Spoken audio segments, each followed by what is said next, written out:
Assalamualaikum warahmatullahi wabarakatuh. Shalom, Om Swastiastu, Namo Buddhaya, salam kebajikan. Dan salam sejahtera bagi kita semua. Yang terhormat, Bapak Ibu dosen dari masing-masing kampus. Yang terhormat, Kak Anissa Rizkylian dari selaku coach serta mentor dari kelas Genius. Serta teman-temanku yang saya banggakan. Pada kesempatan kali ini, saya ingin mengucapkan terima kasih kepada PT Orbit Kampus yang sudah bekerja sama dengan Kampus Merdeka. Melalui kegiatan ini, terutama studi independen pada MSIB kelima, kami mendapatkan sebuah pengalaman baru serta insight baru mengenai Artificial Intelligence. Dan saat ini, kami akan mempresentasikan hasil dari penugasan MSIB kelima ini, yaitu berupa aplikasi Dragon.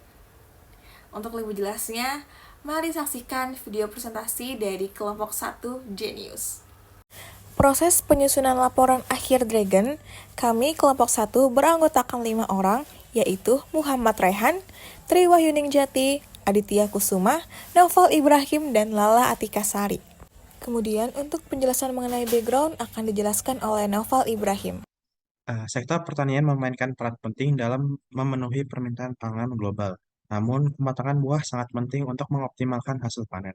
Kegagalan untuk mengenali kematangan buah dapat menyebabkan berkurangnya hasil panen dan kerugian ekonomi. Oleh karena itu, diperlukannya solusi yang memungkinkan petani untuk memantau dan memprediksi kematangan buah secara akurat. Di era industri 4.0, kemajuan teknologi memberikan dampak besar pada banyak sektor pertanian, di antaranya teknologi sensor, teknologi komputer, dan kecerdasan buatan atau yang bisa disebut dengan AI. Dapat digunakan untuk memantau dan memprediksi kematangan buah secara lebih akurat. Menilai kematangan buah secara akurat merupakan faktor penting dalam meningkatkan hasil dan kualitas pertanian. Oke, kemudian slide pembuatan aplikasi akan dijelaskan oleh Adit. Baik, pada flow pembuatan aplikasi ini yang pertama ada problem scoping, yaitu menganalisa masalah. Kemudian ada data acquisition, mengumpulkan data. Kemudian ada data exploration, membuat eksplorasi data. Kemudian dilanjut dengan modeling atau pemodelan. Kemudian ada evaluation atau evaluasi. Kemudian ada deployment atau peluncuran sistem. Kemudian untuk slide rumusan masalah akan dijelaskan oleh Lala. Mengenai rumusan masalah, Dragon memiliki beberapa rumusan masalah. Yang pertama adalah bagaimana cara dalam mengambil dan pengumpulan dataset yang digunakan untuk melatih model sistem klasifikasi kematangan pada buah naga. Yang kedua, mengapa algoritma YOLO cocok dalam mengklasifikasikan tingkat kematangan pada buah naga. Yang ketiga, bagaimana cara Dragon dalam menentukan tingkat kematangan dalam buah naga. Dan pengolahan data akan dijelaskan oleh Rehan. Pengambilan dan pengolahan dataset yang digunakan terdiri dari 3 kelas dengan total gambar dataset sebanyak 347,6 gambar. Dataset itu sendiri terbagi menjadi 3 folder atau 3 kelas. Yang pertama ada 2.858 data train, ada 412 data valid, dan 206 data test. Pada dataset yang didapatkan berasal dari RoboFlow, dan proses pendownloadan dataset menggunakan API RoboFlow yang tersedia. Next. Nah, pada modeling dan pengujian model yang digunakan yaitu YOLO V8. YOLO dapat memproses gambar secara keseluruhan dalam satu kali jalan melalui jaringan saraf. Ini memungkinkan YOLO untuk mendeteksi objek secara real time dengan kecepatan yang tinggi.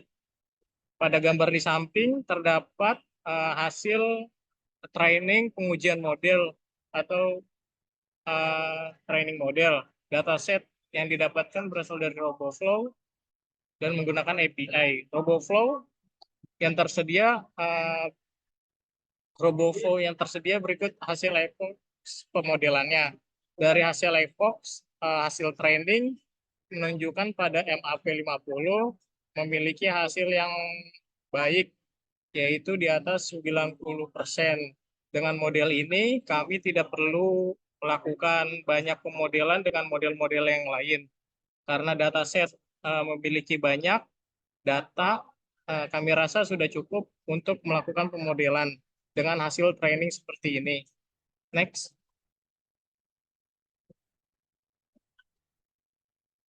Pada project overview, ini proses pelaksanaan perjalanan aplikasi.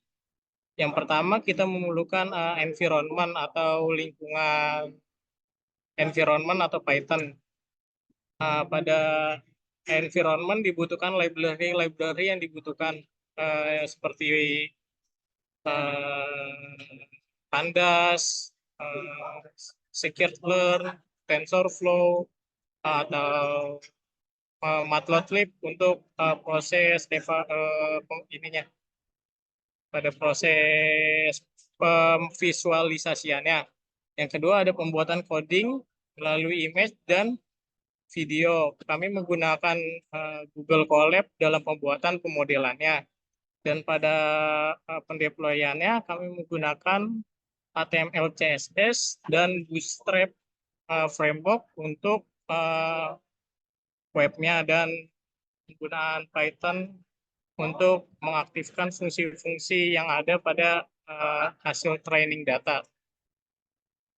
Dan kita belum melakukan hosting, jadi aplikasi dapat dijalankan secara lokal melalui Anaconda Prom atau Common Prom lainnya. Berikut tampilan aplikasi Dragon. Next. Selanjutnya ada kelebihan dan kekurangan aplikasi ini. Kekurangan dan kelebihan dapat dijelaskan oleh teman saya, Aditya Kusuma. Kelebihan yang pertama ada Dragon dapat memproses data dengan cepat, akurat, dan tepat. Yang kedua ada Dragon dapat bekerja secara otomatis tanpa perlu waktu istirahat sehingga meningkatkan efektivitas kematangan buah naga. Yang ketiga ada Dragon dapat meningkatkan produktivitas dan efisiensi produksi dalam industri buah naga. Kemudian ada kelemahan, yang pertama ada performa, Dragon sangat tergantung pada kualitas data pelatihan yang digunakan. Yang kedua ada Dragon tidak efektif jika ada variasi besar dalam kondisi buah naga seperti perbedaan varietas dan faktor lingkungan. Yang ketiga ada terdapat biaya tambahan untuk pemeliharaan dan pembaruan sistem. Oke, selanjutnya kami akan menampilkan bagaimana aplikasi Dragon ini dapat berjalan. Pertama di sini ada folder Python ya, app.py, saya kasih nama, kita menggunakan HTML, CSS, dan Bootstrap juga. Dan untuk modelnya menghasilkan folder, menghasilkan file base.pt ya, yang kita peroleh dari hasil pemodelan di Google Colab dan requirement txt yang isinya beberapa library untuk menjalankan projectnya. Pertama kita masuk ke dalam folder ya, di folder sini, folder project ya. Saya akan menjalankan aplikasinya berdasarkan lokal atau CMD. Di sini kita masuk ke dalam foldernya dulu. Saja. Nah, selanjutnya kita masuk ke dalam environment yang sudah di-install beberapa library. Sebelumnya di sini saya menjalankan menggunakan Conda ya.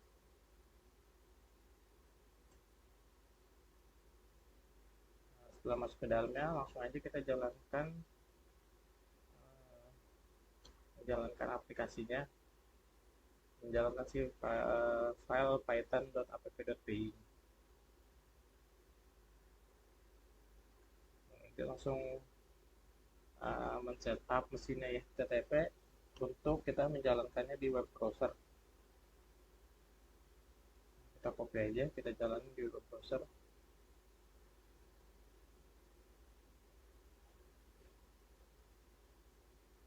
Nah, ini tampilan aplikasinya. Di sini ada sedikit, di sini ada dua button ya. Di sini ada detection dan ada webcam. Detection yang isinya untuk klasifikasi image dan video. Yang webcam itu secara real time. Di sini ada about Dragon juga, ada news dan lainnya. Pertama kita bukain detection dulu. Kita akan mendeteksi secara gambar dulu. Ini kita open, kita submit. Nah, maksud hasilnya keluar sini mendeteksi kalau dragon fruit itu matang.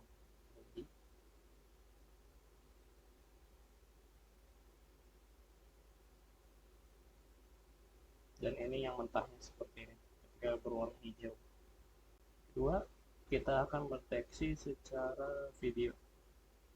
Sini saya udah punya file video.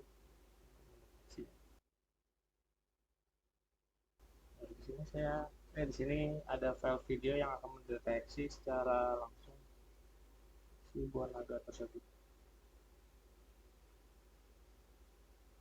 Bisa terlihat dari box ini, dia akan terlihat bahwa buah naga itu matang dan mentah. Oke, selanjutnya kita akan mendeteksi secara webcam.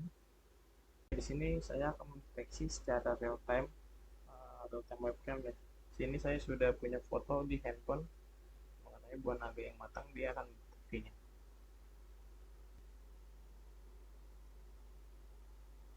Sudah terlihat objeknya bahwa itu matang hasilnya. Baik, jadi bisa saya simpulkan bahwa dengan terciptanya aplikasi Dragon ini, kami berharap dapat membantu para petani, khususnya untuk para petani buah naga, agar dapat memprediksi tingkat kematangan buah naga secara akurat, yang nantinya dapat meningkatkan penghasilan finansial mereka, dan juga pertumbuhan ekonomi yang cukup baik. Mungkin cukup sekian yang dapat kami sampaikan, kurang lebihnya mohon maaf. Wassalamualaikum warahmatullahi wabarakatuh.